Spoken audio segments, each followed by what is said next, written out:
日曜日の夕方は毎週憂鬱。そんな方はぜひうなぎを食べに行きましょう。うなぎ屋で飲む瓶ビール、なぜだか格式高いものに思えてきます。うまい。うなぎ屋で飲むビールもうまい。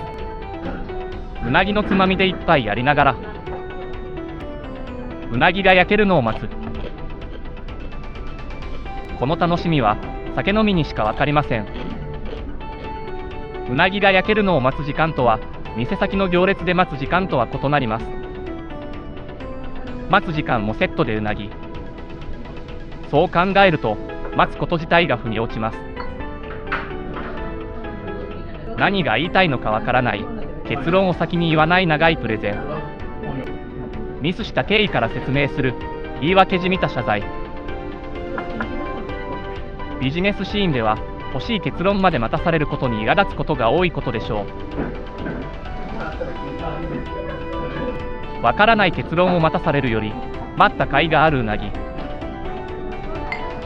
ビジネスシーンで待たされることに苛立ったらうなぎ屋に来るといいでしょう。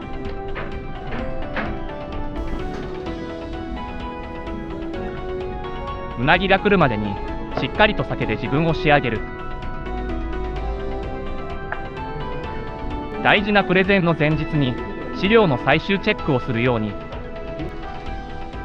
心が引き締まる思いがします。チェックチェック。つまみもチェック。酒があるならきちんとつまみも注文します。うなぎを食べるからといって我慢する必要はありません。私たちは好きな分だけ好きに食べて飲む、そのために働いているのです。上司の視線を気にして定時になったのに様子見で残業をする。上司の確認を待つだけの無駄な待機時間。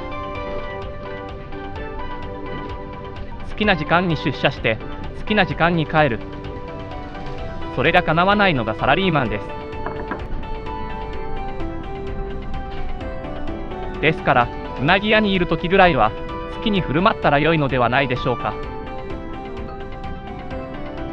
誰にも気を使わずに自分の好きなことだけをできる時間、それがうなぎ時間なのであります。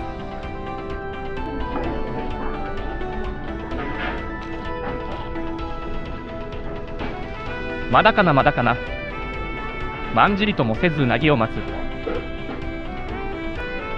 スマホを見ず漫画も読まず、酒飲みはただ酒と向き合うだけでいい。来た来た来た来た。待ちに待ったうな丼が来ました。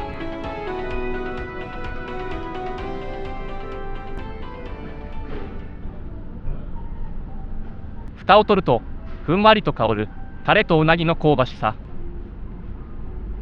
肝水もいいですね。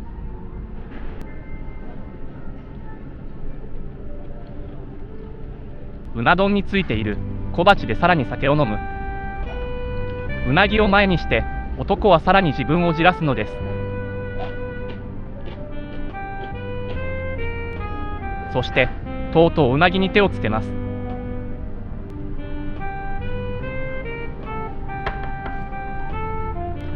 うまい。うなぎの香ばしさの混ざったタレだけでご飯が食べられます。漬物でお口の中をリセットしてまたうな丼に着手する。何度でもうまい。仕事の憂鬱な気分などうな丼を前にしたら吹っ飛んでしまいそうです。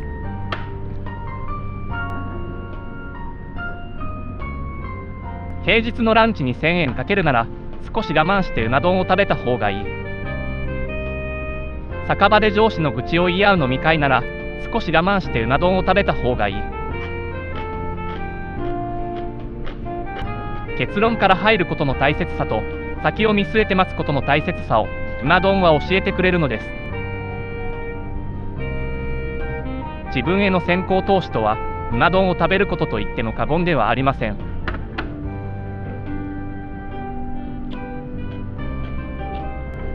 土曜日ではなく平日の仕事終わりに食べるうな丼。明日からもまた頑張ろう。そう思えてくるではありませんか。日曜日にはサザエさんを見て、月曜日にはうな丼を食べる。仕事に疲れたサラリーマンはぜひお試しいただきたい。ランチミーティングと称した何も生み出さない無駄な雑談よりも、きっと何か気づきがあることでしょう。サザエさんを見て月曜日が憂鬱になったなら、うなぎ屋でうな丼を注文してみると良いでしょう。こうして私たちはまたたらいの中で絡まり合ううなぎのように満員電車に詰め込まれて運ばれていくのです。じゃんけんぽん。うふふふふふ。